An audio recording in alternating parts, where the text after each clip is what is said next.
Kaugnay ng di umano, dahil wala pa naman sa akin tanggapan yung request sa pag-i-issue ng subpoena. At na ito daw ay may kinalaman sa kalayaan ng Senado. Nais kong sabihin, ang pagiging malaya ng Senado ay hindi pinapatunayan sa kada isang insidente kaugnay ng kagustuhan ng isang miyembro. Ito'y mababakas, makikita at mapapatunayan sa direksyong tinatahak ng aming institusyon.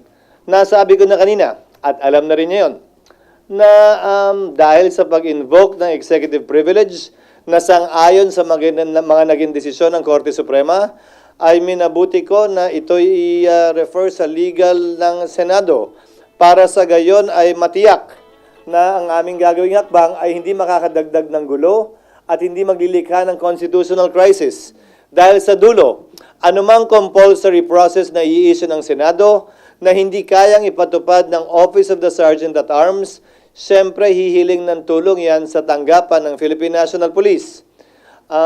Paano mo ipapatupad yon kung hindi sumasang-ayon ng executive doon? Yan ang simulain at bahagi ng tinatawag nating constitutional crisis na hindi ko papayagang mangyari o makadagdag pa sa kasalukuyang mga problemang kinakaharap ng ating bansa. Tinanong niyo ako kanina, sang-ayon ba sa pagkakaroon ng pagkakaunawaan o mas pagkakahiwa-hiwalay natin ang pagdinig na ito? Tingin ko yung pagdinig hindi. Pero kung gagawin namin itong hakbang na ito nang hindi pinag-aaralan ng lubusan, marahil ay hindi ito makakatulong sa pagkakaisa natin at dadagdag sa posibilidad na magkawatak-watak tayo lalo. Iintayin ko muna yung legal pero ayokong inaakusahan ng Senado na hindi nagiging patas, depende kung pipirma o hindi. Hindi nakabase yun doon.